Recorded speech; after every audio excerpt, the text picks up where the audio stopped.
Today we're taking a look around a city I'm sure you're all well and truly used to seeing by now, but this time from my perspective. In collaboration with Paradox Interactive, this is the first look at the biggest city I've built in the new update.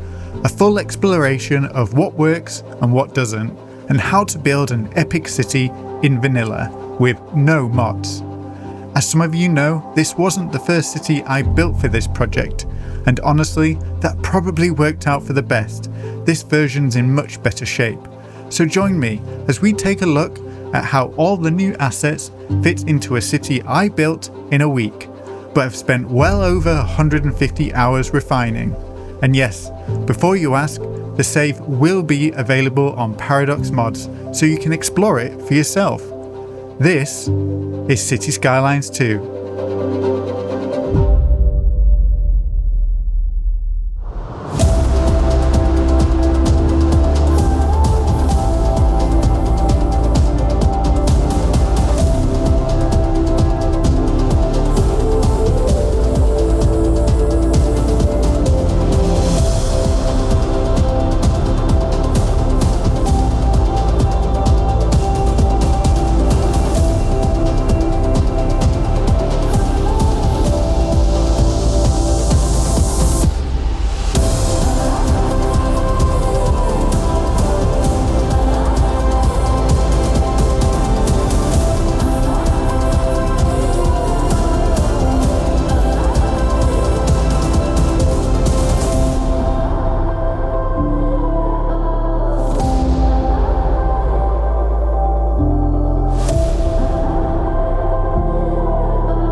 Hi everyone and welcome to Old Brumby. Today we're going to have a look around the city I built for the Bridges and Ports trailer, but I've probably covered everything like that in the introduction. However, I do need to make note that I only had about a week to build this, so I have used easy mode instead of normal, and that has made the simulation, the economy side of things, a lot easier than what it would be normally, hence why we've got so much money in the bank account. I just wanted to get all the assets into the city and make it look as complete as possible. To do that, I also had to start with unlock all. So I didn't follow the milestone progressions where I had to gain a certain number of zone tiles or unlock certain features. I had access to all the signature buildings straight off the bat. So you'll see quite a few of these have been used around the city, although we may have not actually unlocked them like you normally would. If you're up for just having a look around the city, stick around because we've got a lot to show with very little time to show it. And this is as much of a city tour as well as a feature highlight, because I just had a lot of fun just putting this city together. I created little backstories for the areas, nothing too deep, nothing too detailed. Take for example this peninsula here with the valley with all the different bridges going across. We've got the castle on the hill, and this is something I'd imagine in a city like this would have a space where all this land was more than likely owned by some sort of royal family or a duke, and over time they've been able to sell parts of it. We've got like a university area here with some sports fields and schools. I imagine that's all been included in the royal estate, and parts over here have just been kept much more kind of open and green. But it does allow us to show off some of the features. So we do have this beautiful lighthouse park, and if you notice, this old lighthouse actually has some upgrades, so you can always add some extra buildings onto it. And what's interesting about these little upgrades is they don't need a road, only the main building, so the old lighthouse itself. But for the rest of these, you just draw a little path. But yes, I digress because there's a lot to see. Now, we will cover lots of different things. So we've got the bridges and we've got the ports, and we'll get to those. But there's lots of smaller details that I'd like to point out, such as some of the waterfront housing, the ferries, of course, and everything in between. So why don't we start on this end of town and then we'll move our way across down to the port. Okay, I'm going to start in my favorite part of the city, and it's this central basin area where we've got this convergence of canals and rivers. Now, this map doesn't come with these waterways. I did have to construct them myself, and given that it was all in vanilla, you can imagine how difficult it can be. But with the new tools, with the snapping tool to the shoreline, it wasn't too difficult. It can sometimes be a little bit high off the ground or a little bit low, but for the most part it looks pretty good.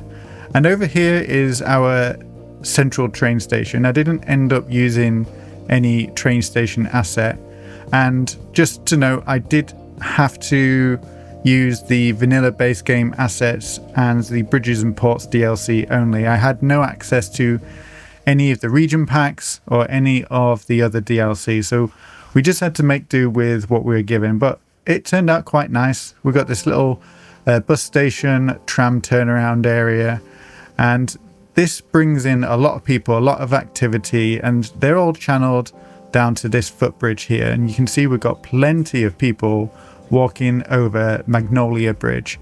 And the reason for that is it connects up eventually, if you follow the paths round, goes all the way in front of this Maritime Museum to this large ferry terminal. So we got a couple of ferry lines connected up with this one. Let's go into public transport mode, and we've got maybe three ferry lines actually. So yeah, we've got one that goes down the river here, Trent Valley.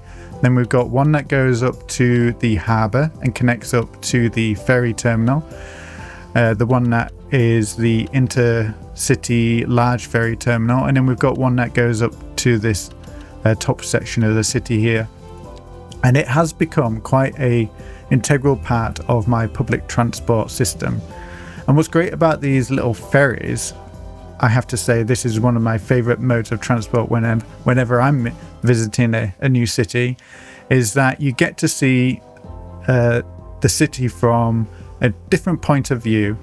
And sometimes if you build the bridges high enough, they can go underneath without them needing to lift. So I think this bridge will need to lift because this fishing boat has some masts that would clip against it, and so that will lift. But I think maybe for the small fishing boats it doesn't need to lift, and I think for the ferries, for the most part, it doesn't need to lift as well. So if you're worried about the traffic jams caused by these elevated bridges, there are ways around it. You could build them slightly higher up so that they only need to lift for certain boats, or you could route your boats around the bridge in a different way using waypoints. They work very much the same as any sort of public transport vehicle, where you draw the lines and you can create waypoints. But to me personally, I love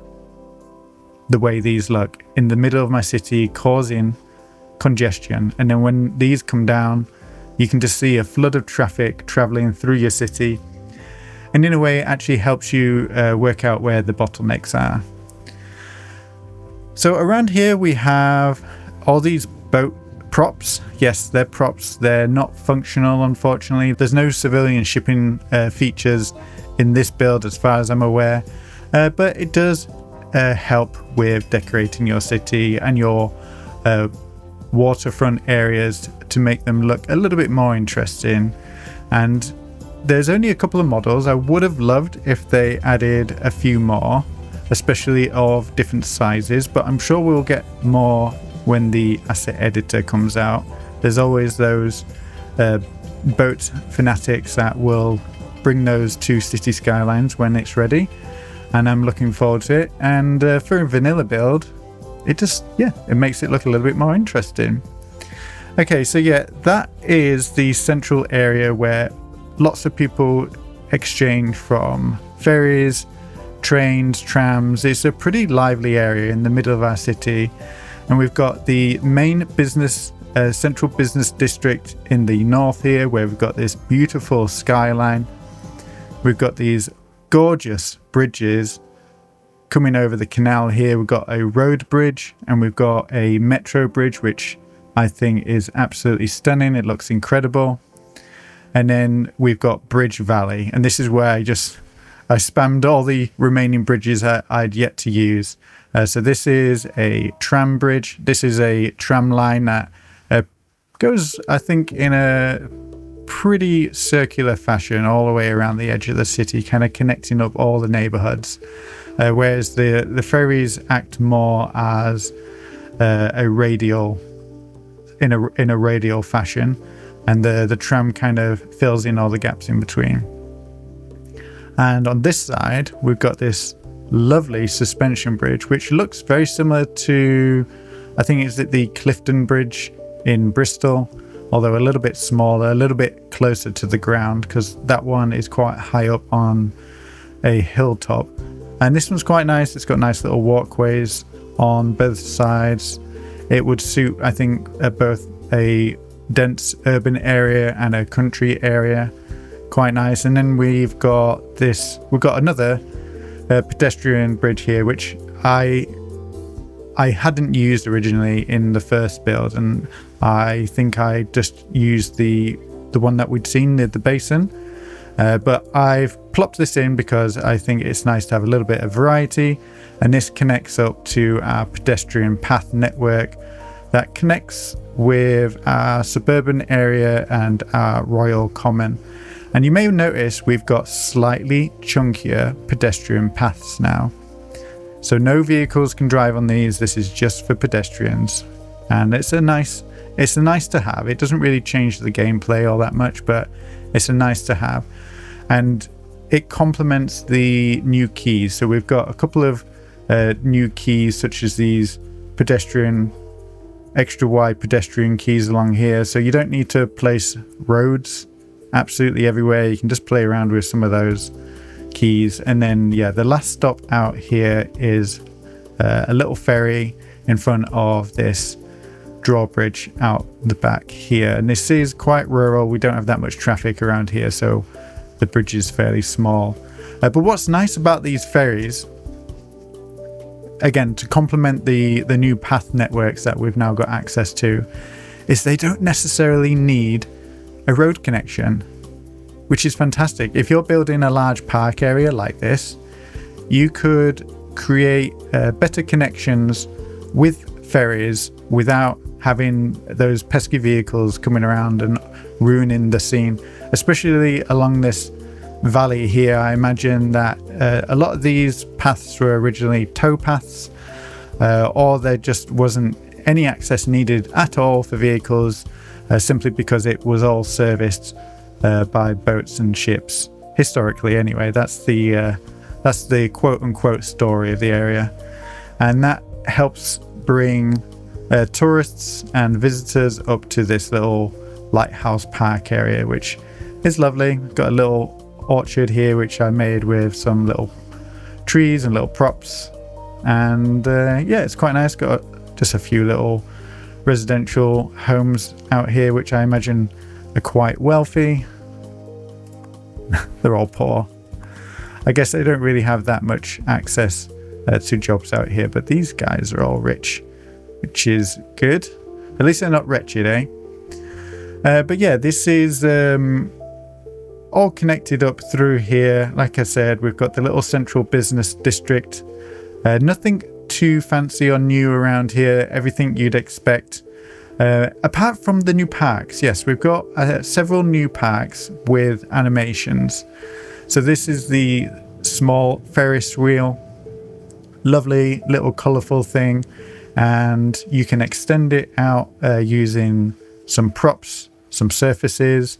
And if you notice, they haven't used that grass texture on here. They've kept it more natural looking. I feel like it integrates into the landscape a little bit better. And very pretty. It's a nice little addition. And we've got a couple of more parks on this side as well. This is what I'm dubbing the Central Park area. We've got the cemetery on one side. I used the cemetery mausoleum as a roundabout centerpiece, which is quite nice, especially for vanilla. And then over here we've got the entertainment center, where we've got the Spin Vista Park with the slightly larger Ferris wheel.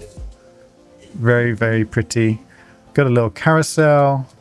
This one's got little cars and trucks on it. There is a more traditional one which we've got on the other side of the city, and then we have this little cafe on this side here, and they have all these little paths on each side of the asset, so you can either connect them up together or you can just connect them up with the existing paths and roads that you've got around your city. And it makes it feel a little bit more natural, because you remember many of the parks that we received when the game launched, they only had access on one side of the asset, and then there was a fence that went all the way around it. It just seemed a little bit silly. So I'm glad that they've come to their senses and they're actually giving us parks that seem a little bit more reasonable, a little bit more realistic. But yeah, we don't have that much traffic on the roads. You may notice most of the traffic is on these main roads here. I'm putting that down to the fact that we just have a really good public transport network.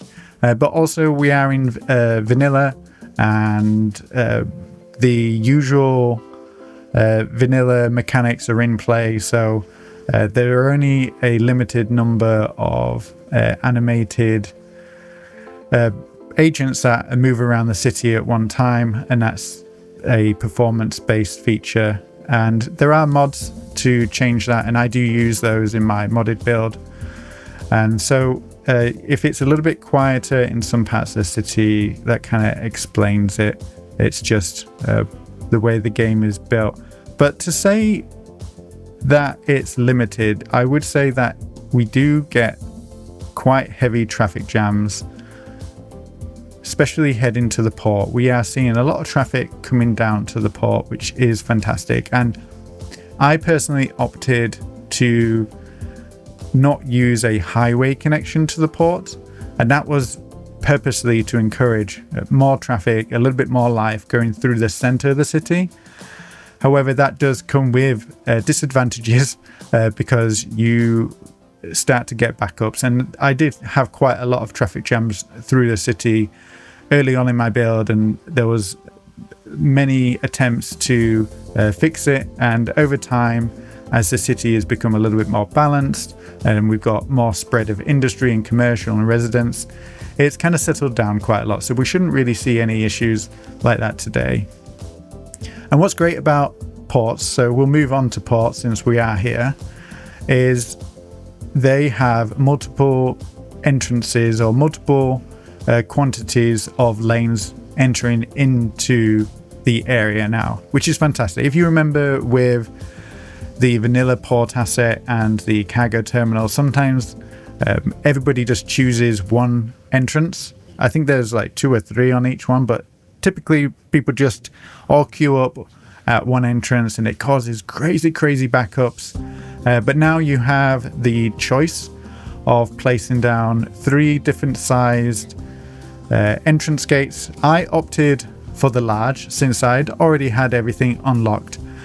But if you're building a city with everything locked using milestones, you might want to start off with the small one. But do bear in mind when you want to upgrade your main gate, you would have to destroy the entire port because everything is connected to the main gate. So it might just be easier to place the big one down if you know you're going to be building a big one, or follow in the footsteps of a real life city and perhaps there is a small port. You then build a bigger port elsewhere on the map, and then the old port gets decommissioned and developed into some sort of office hub or something like that. That might be quite an interesting tactic. However, if you are struggling with traffic and you did choose the small entrance gate, there are auxiliary gates. So these are gates that you can add on to your port after the fact. So we've got a small one down here that adds a little bit of access to the left side of the port area, and then we've got another one down here which provides access to the ferry terminal. And yes, surprise, surprise, I wasn't really expecting this, but you can add a passenger ferry terminal on to your port. So not only do we get modular cargo ports, you could potentially get a modular ferry terminal as well if you wanted to build multiple ferry stops. And this gets quite a lot of use. How many people on that ship? 55. And do we have a ship coming in? So there's 20 on there. Okay, so we don't get too many people coming and going. But you can see here we do have people using the car park. We've got people walking to the port. So it is quite lively. And as I said, I have connected this up with our ferry service. And this particular stop literally just snaps straight onto the side of the road if there's a key on it, which is lovely in my opinion. Having different options for ferries, whether you want to have it connected to a pedestrian path, or you can have it connected to a road, or you can just snap it onto an existing road. There's lots of different options there for us, and yeah, it turned out quite nice. So my first city that I developed for PDX was a very large and wide, expansive port that kind of stretched a long coastline like this. So it was very similar to the vanilla cargo port, but I would say like 10 times bigger. Like I used all the different assets that it came with, but it wasn't that interesting. So for this build, I wanted to build it around the landscape that existed already, hence the weird shape. And I think it turned out fantastic for a vanilla build. This is great. I think it looks good. It's good enough for me. I'm not going to be working on this port every week. I'm playing City Skylines 2. I want to build it. I want to go off and build something else, and I want to come back and for it to just continue to work and fit into my city landscape, and for the most part it does. Now there are some issues, and I'll point out one that probably won't be an issue for most people, but these gates are designed for right-hand traffic. If you see, there's a little entrance here, there were signposts.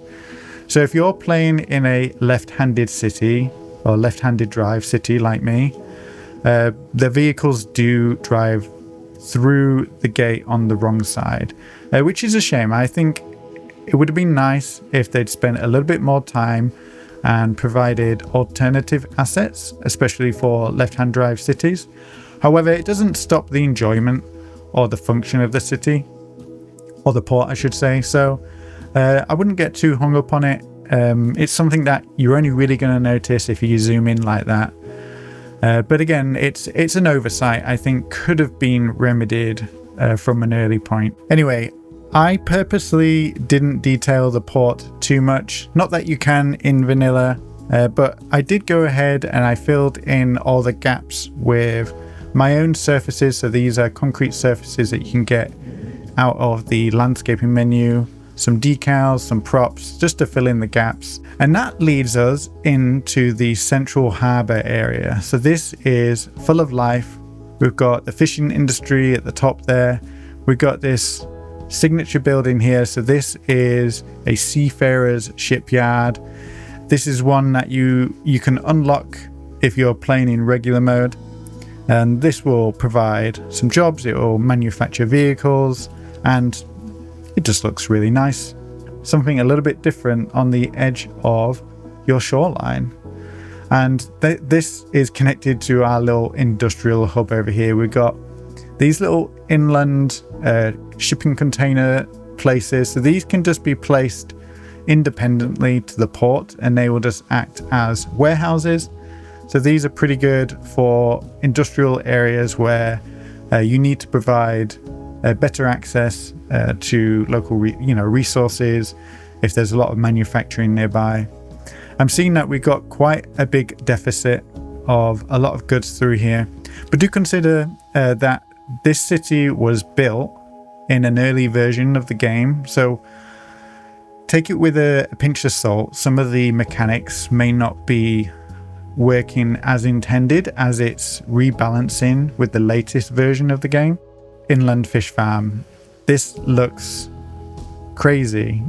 I'm sure there's a better way at implementing this, whether it's from Colossal Order or maybe even within vanilla.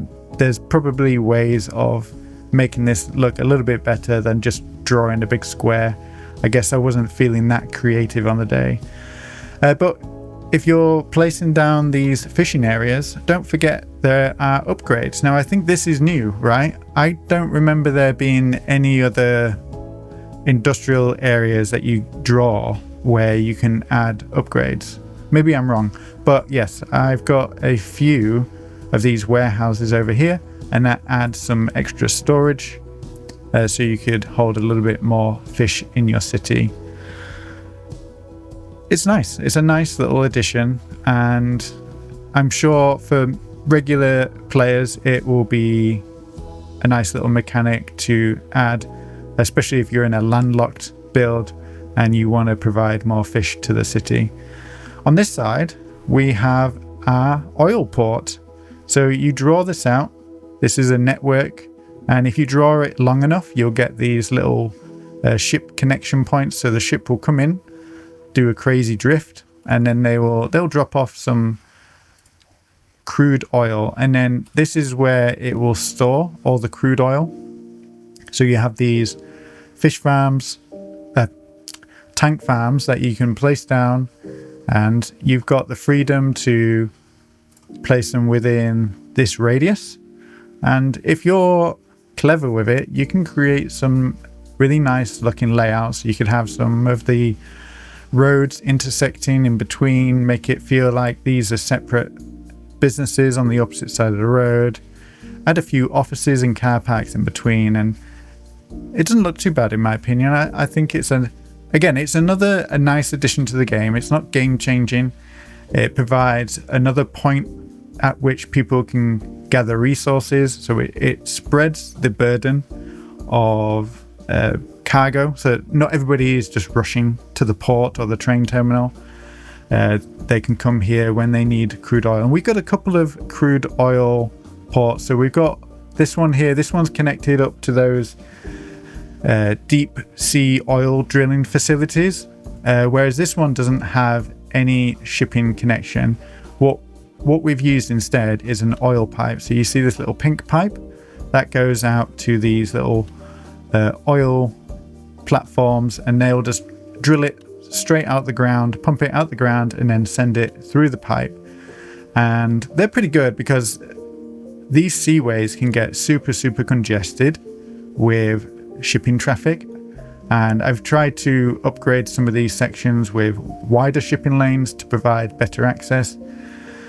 At some point very early on in this city build, it was crazy. Like, there were just ships absolutely everywhere, especially around the oil port. I think there's still some issues with bunching, especially when loads and loads of ships spawn, and unfortunately there's no way to control how many ships are on an oil line. You can control which tanker is used, so you can use a larger one or a smaller one, so we could just change those to the larger ones, but I'm not 100% sure whether they carry different amounts of oil, so there's no information, unfortunately. I would love for there to be a little bit more data on those things, but as I said, I'm not going to be concentrating on ports when I'm playing on City Skylines 2. I might be coming in here and fiddling around with it every now and then. I might spend a week or two building out the area, but a couple of weeks later I'm going to be down here building a little suburb. So I want to make sure that it's all working fine, and for now I think it is. But there's always room for improvement, as there is with these games. They've tried to add a lot of features, and I'm sure people will find ways to make them work for their city or completely cause chaos. But you know, it's a game at the end of the day, and that's the challenge. If you're finding yourself having backups like this, like what is a solution to fixing this? Maybe the fishing area that we've provided is too big. Maybe we've got too many lines coming through this area. I don't know. It's a little bit of a puzzle, and that's a part of the game, right?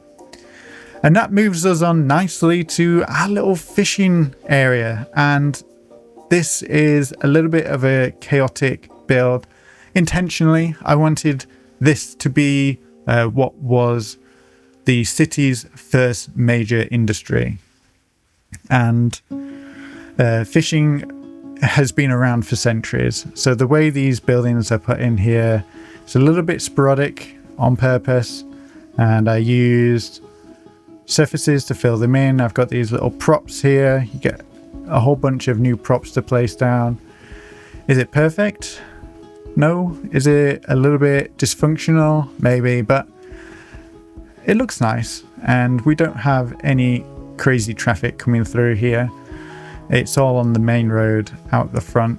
And yeah, it's another little feature in the city, which I think that kind of sums up this DLC quite nicely, actually. Nothing is dominating. It might feel like the port is the main feature of Bridges and Ports DLC, or perhaps even the bridges, but to me, I just spent so much time kind of fiddling around with all the other bits, like the ferries and the new signature buildings, and it's all very much a jigsaw puzzle. There's no kind of dominant piece that takes over your city.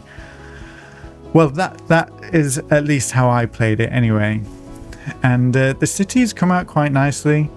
Yeah, on this side we've got what is I've coined the projects of Old Brumby. I'd like to imagine at some point the whole city was pretty much all row homes like this, which served the industrial coastline, and then as the central business district grew up around the main commuting corridor with the ferries and the trains, this part of the city, which was sandwiched between offices and commercial, was demolished and then turned into a low rent area for people to live nearby, so that they didn't have to travel too far to work, but also cram in a lot of people. And it turned out quite nice, actually. If you leave a little bit of space between the buildings, it doesn't look too ridiculous. And we've got the trams coming through here. We've got an above road metro. I do love a little bit of metro. I've not really played with it too much in any of my other cities, so I kind of jumped at the opportunity at adding it into this build, and it's turned out fantastic, especially those cinematic shots with the ships and the trains passing each other. It's yeah, it creates a little bit of life. You've got life on the water, you got life on the streets, and then you've got life on the tracks, and everything's moving around. And as you've noticed, that we've been looking at the city for a while now, and we've not really had that many issues pop up. We might have an abandoned building here or there, but the city is fairly balanced. Even down here where we've got a little bit of traffic, it's moving, and so it's not complaining. And we've just got lots of connections. We've got bridges here, bridges up there. We've got the main highway that runs along the coast here, and this skims along. This is the ferry depot. This is where they'll come out. We got little fish and chip factory on the end here, little marina that I built, the advanced water pumping station. It's all come together really nicely, and yeah, pretty happy with every angle that I see in this city. I didn't spend too much time in one area or another. I just kind of wanted to spread the love as far as I could across different parts of the build, so that when it came to recording the trailer, there was no kind of missing pieces, or there weren't any parts that just felt like they were over-engineered. But I do need to mention, so these double-decker bridges, you see down here, we've got this kind of wavy connection. I do have to admit it was very difficult to get these roads to look good, as they don't stack. I would love it if they could add a stacked road as a standard network, so you could just draw 2 roads on top of each other without having to fiddle around with all the pillars. But if you're playing modded and you're using Anarchy, it's not going to be an issue. It's just for those vanilla players, or those that are just trying to play the game without a few of the essential mods that might have an issue. Yeah, this one had to rebuild, I'd say 8 or 9 times to get this nice connection into this trumpet interchange. But it was very much needed. We got a lot of industry down here, so we needed a way of connecting the industry on this island, and then to our external connection in the north here. And this just seems like a natural place to put it, along the ugly industrial waterfront. And before that, it was all traveling down this road here, which is probably a little bit too wide now. It's kind of telling a little bit of history when it used to be a main road. And this leads into this crazy intersection here, which I love. I do. If you can build something like this in vanilla, I'd say they're doing something right, especially when it comes to the road tools. And I've even experimented a little bit with a protected turn, which you can do if you create 180-degree angles for the main roads that go across the intersection, and then you put in a second road that is at a slight off angle. It will see it as a separate connection, and it will create a protected turn. So if you're in the US, it will be like a protected left turn.